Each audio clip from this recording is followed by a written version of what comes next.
Boys and girls. Okay, so a quick brew update. I have taken my SJ Paul Challenge beer, and I've racked a portion of it onto Peaches and Simcoe, and a portion just for me onto some sour cherries. So you know a little bit more about what my beer's about. It's only going to be the base beer is about less than 2.2%. Again, sorry about the wobbling. Less than 2.2%, and I think the peaches will add about 0.3%, so it's going to be a 2.5% beer. I can't do the maths this evening. So, so that's going to do its thing, hopefully another week, and then I'll start to bottle it. What does that give me? I think that's deadline day. So I'll do a taster in the week and decide whether or not I will actually be entering the competition. If I don't enter the competition, well, I've just got 22 litres of an interesting beer. So that's that. Also, I'm mashing in at the moment. I'm pointing towards my garage. I'm doing the New English IPA. My wife's away for the evening. She's out with her pal, so put the little kid to bed. Took her fucking ages to get to bed, but she finally fell asleep about 9, so went to dough in, and the strike water was again very high, so I had another bit of fun with that, even though I brought the temperature down a little bit on the old kettle. I think I'm going to have to do a bit more tweaking on that front. But I mashed in at high, well, basically it's sitting at the high 60s now, so I think we're okay. But what I've done is I've put the lid of the mash char, just sort of not put it on full, so hopefully it will lose a couple of degrees in the next hour. So while I'm doing that, I thought I'd have something to eat, so I had some pizza. I've got some more to eat in a minute. But also, Mr. Big Banana ATM IPA. Now obviously I made a comment when I heard about it, ass to mouth. I apologised for that. I'm sure it's much more enjoyable. I don't know. Sorry, I digress. Making myself laugh. The ATM side of things, obviously, automated teller machine. Alright, let's get back out of the gutter. But also, it's named for that reason because of 3 hops, the Aurora, Tomahawk and Mosaic.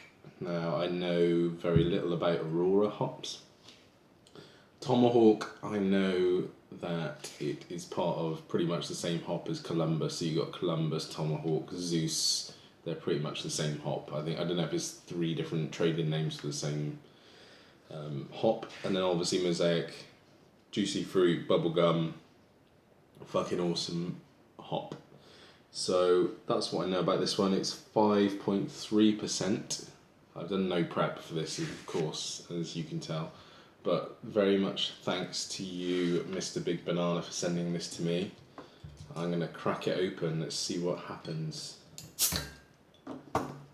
It's not a gusher.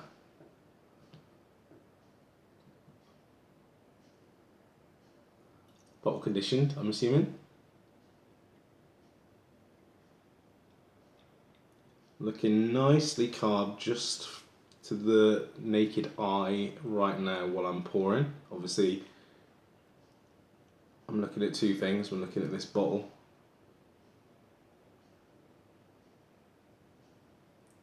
Right. Caught it just before I think I got the clam, as they call it. Okay, so that pours lovely colour. I did get a little bit of yeast in there. I apologise. No, I didn't do any research on this beer, so I'm going in blind, so to speak. But the colour is lovely. Colour is quite light. Carbonation, again, reasonable carbonation. Actually, it's fine. It's absolutely fine. Some people really like a really highly carbonated pale ale IPA. I'm actually quite easy on it. I mean, you can see the head's doing nicely in one of these Spiegelau glasses. Clarity wise, I did pour some of the yeast in, but even so, the beer being in the fridge, it was pretty cloudy. But again, if you've seen any of my other reviews, I'm not fussed about beer being that cloudy or anything. As long as it tastes good, smells good, it's all good with me. So I'm going to have a little nose of it. It is still a bit cold. Okay, yeah. Okay, I'm getting a bit of grassiness. I have to say, I'm getting a bit of grassiness with the. I don't know if this has been dry hopped or for how long, etc. It reminds me of what I said my no boil ale smelled like. There's a bit of a what I called a weird smell to it, but actually I think it's more of a grassiness. That was my Warrior dry hop.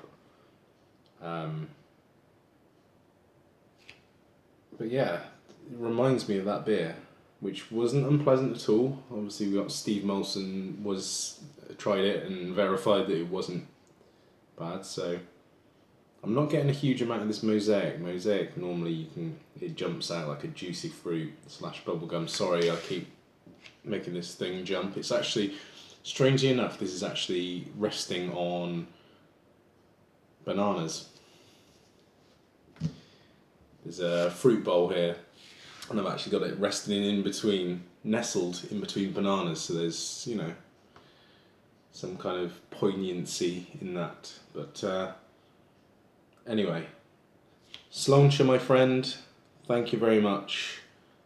I'll get you back, I promise, in a good way. But I'm going to dive in because I'm not getting too much on the nose other than what I mentioned before. So, Sloanshire.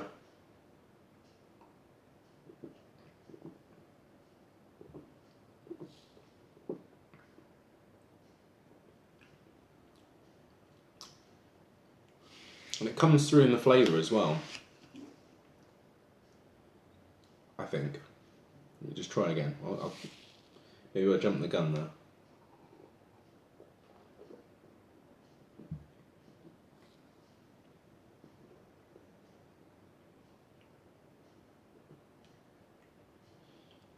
Okay, I'm getting a bit of a lemony kind of note come through. And maybe like a lemon and lime. Yeah, interesting. In a good way. Like I'm enjoying that. Obviously the grassiness that I mentioned before is coming through, but with the olfactory, the human olfactory system, an aroma and a flavour can sometimes get mixed up. So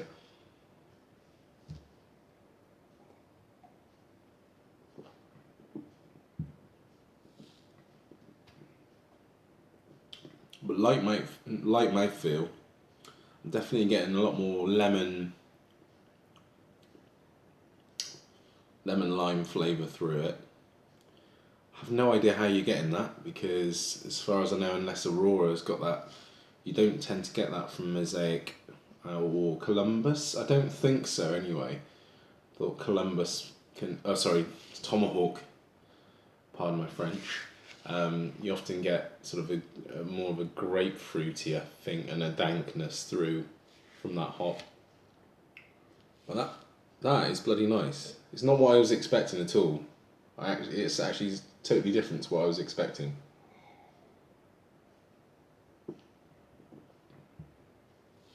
Very drinkable. I still get the grassiness, which is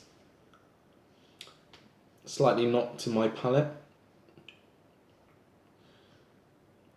Unless my system is mixing it up with another flavour, because obviously before I just called it weird, and then as in when I discovered this flavour / aroma first time around with my beer, I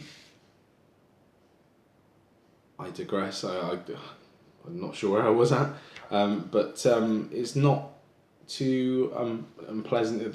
God, I've really fucked this review up, but it's not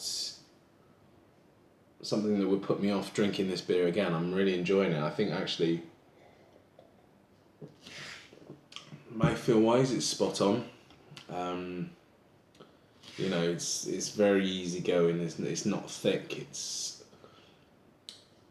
And I think that it comes through in terms of the hops on a more, to me anyway, on a sort of lemon and lime flavour profile as opposed to anything else.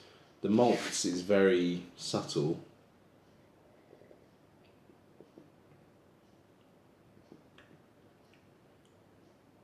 Very subtle. I think it's more about the hops than the malts, and I think, you know, in terms of the body is light but not thin, and I like that about this beer. You could crush quite a few of these, especially at 5.3%. It's not in the upper echelons of, you know, you could have sort of 3 or 4 of these in an afternoon and not feel too shit-faced. So kudos to you, sir. It's a different beer to what I was expecting, but I'm enjoying this, and I'm glad you sent it to me. And keep doing what you're doing. F it Fridays. I should probably just say to you guys, I mean, there's no point in me probably banging on about it because I've got 100 subscribers now. I think I just went past the 100 mark today, so I'm pretty pleased about that. So thank you guys. But I think probably most of you, if not all of you, subscribe to Big Banana Brewing. If you don't, get involved, get stuck in. I'll put a link to him at the bottom, the description below. And get involved. His F-It Fridays are fucking legendary. So thank you very much, Mr. B. I do know his full name, but I'm not going to mention it on this video because I made the mistake before with Mr. Geeky Dad. So yeah, I kind of just let that slip on video. So cheers. I've been Evs Bristol Brewing. Like, share, subscribe. I appreciate everything that you guys, you know, every one of you guys. I'll do some shout outs in the future again. But thanks to all you new subscribers, and I'm just enjoying doing this for the giggles. So yeah, catch you soon. Cheers.